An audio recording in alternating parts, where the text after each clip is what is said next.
Beşikteki yayla doldum, güneş gibi bana dokun. Sözlerin bal şeker gibi, kendime bu ışık doldum. Nerelerin duaları, babaların yadigarı. Ana dilim canım benim damarımda. Ana dilimizde, doğma dilimizde danışaq. Aska yok lövbə, baba yok ana. Kanika yok tətil, suka yok çanta. Marojna yok dondurma. Hay yok soycu, şoför yok sürücü. Müəllimlər, əziz qonaqlar və sevimli dostlar, bugün biz ana dili gününə həsr olunmuş tədbirdən çıxış edirik. Ana dili anamızda eşitdiyimiz ilk söz, danışdığımız, düşündüyümüz dildir. Ana dilim, ana dildə danışıram mən, bağladır sözü, bu dildə danışıram mən, vatan, vətən, bayraq özüm. Ana dilim varlığım, kimliğim ünvanımdır, bu dil benim kalbimin en güzel sedasıdır. Ana dilim can dilim, sözlerinde var elim, layla kimi şirin dil, yüreğimdedir yerim. Sen de yazdın ilk sözüm, sen de açtın ben gözüm, nağıllarım hayatım, sen de doldu her yazım. Ana dilim var olsan, olacak biz her zaman, dilimizdedir kimliğimiz, yaşa yaşa Azerbaycan. İnsan düşünmesini ifade etmek için dile ihtiyaç duyuyor. Dil olmasaydı ilm olmazdı, kitaplar olmasaydı ülke olmazdı. Ana dilini sevirsen mi? Ben çünkü ana dilim benim Azerbaycan dilim. Ben ana dilimizi nece korumalıyız? Düzgün danışmalı, kitap okumalı, dilimize hürmet etmeliyiz. Kuşlardan süzüldün sen zaman zaman, çizerdi şiarı destan çekmesi. Yarandı dum damtılarından, hayatı kesmesi, dastan kesmesi. Yəqin ki, nəvələrim deyil. Salam aleyküm sabahı. Salam aleyküm sabahı. Söylemişmişim, dedim sana da geldim. Çok sağ ol aleyküm sabahı. Niye siz çekin? Evet salam dolaşıyor. Her uşaklar gelip sıkmayın. Yok, hele yolladırlar. Yaxşına batmadı, mən gedim. Uzağın üstündə yeməyi var. Birdən yanar. Sağ ol aleyküm sabahı. Sağ ol.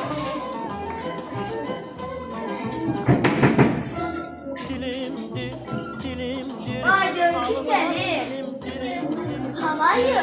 Ay baba sen ne gibi davranışırsan? Ay ben sen İngilizce başa düşürsen. Hello Bradford, how are you? Gel otur. Beni hoşbaht eyleyen sevimli dilimdir. Ay baba sen ne gibi davranışırsan? Yok, geçsen neyle? Şirin düşer, zülfünde şirin düşer. Ferhat Kaya çapanda. Yəqin ki bu da işədir. Ferhat Kaya çapanda. Salam ay baba, geçsən neyle? İçəri. Çapanda. Yadına şirin düşer. Ferhat Kaya çapanda. Yadına şirin düşer.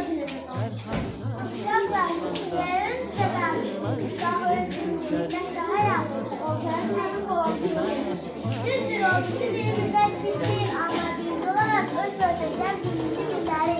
Bilirsiniz ki üçümüz derdimizi mektepte okuyoruz. Buna göre derdimizi ve derdimizi sevip olmalıyız.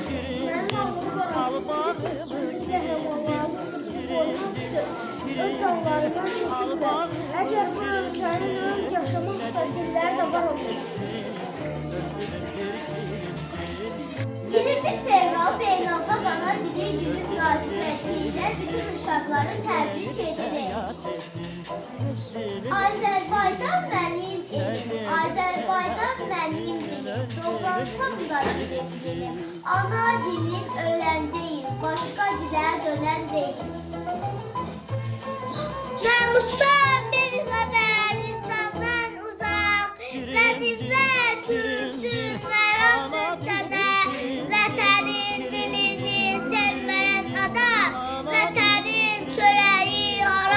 Hem merhem Ana dilim, şirin dilim, sen sevmek borcumdur benim. Ana dilimiz bizim düşüncemiz, sizlerimiz, kimliğimizdir. Mən üçün yol bildim, ana dil olarım mən. Türkiye sınaq beynimdə, düşünməyəm sizə. Dilim dilimə yaxar, dilim bol çəkər dada. Hər gelin gözəlliyi, elinə ayna olan. Dilim nizami dili, hüzurlu qəzəlidir. Şəhriyan gözəlliyi. 21 fevral Beynəlxalq Ana Dili Günüdür. Ana dili milletin mənəvi diriliğidir. Hayatının mayəsidir. Ananın sütü bedenin mayəsi olduğu kimi ana dili de ruhun gidasıdır. Herkes öz anasını ve vətənini sevdiği gibi ana dilini de sevmelidir. Ana, ne mektebe getirəm? Bəs qızım, sultanı rahatlamısan, kitabını, nutqanı, dəftərini yığırsan? Onları götürmüşəm, ama aşkım stolda qalır. Yaxşı qızım, get aclını götür. Bəs sonduğun hanı qızım, birdən yağış yağar, ıslanarsan. Mama, onu da unutmuşam. Yaxşı qızım, sən get gətir. Sən niyə hər şeyi tez-tez yadından çıxarırsan? Yaxşı, artıq gecdir, sən məktəbə get, mən sənə balkondan əl yerləyəcəyəm. Bir dəqiqə, siz səhv dediniz. Mama yox, ana. Zonk yox, çətir. Abet yok nahar. Atkı yok enek. Zabur yok hasar. Kraska yok boya. Mel yok da bahşiş. Ruşka değil kalem. Ana dilim bal kimi, danışmaktan doymuram. Ben onun neçə dili, içində quruyuram. Büyük salonlardan sen danışıp dinen zaman arzularım açır çiçek, gözlerimde gülür tahan. Ana dilim, ana dilim. Döyüşdə əmək yiyib el polad olur. Zirvəyə, uçmağa dili qanad olur. Torpağın sevinci dərdiyət olur. Öz ana dilini bilməyənlərə çox sevirəm yurdumu, bayrağımı hem seni. Ben sevirəm anamı, hem de ana dilimi. Anamın laylasıyla mən böyüdüm, böyüdüm. Onun şirin səsiyle fərəhlənib öyürdüm. 21 fevral Beynəlxalq Ana Dili Gününüzü mübarək. Benim ana dilim möcüzəm, sevirim. Səfərlər dağıdar, qapılar açar. Bəzən bir kəlmə, ən dərin fikrin üstünə nur saçıb alovlandırar. Hem babamla, hem de nəvəmlə bağlayır quzarlan tarix bağımsan. Yüreğim, sabahım, üstəlik hələ mənim sözcülərim, səs bayrağımsan. özlemidir şirindir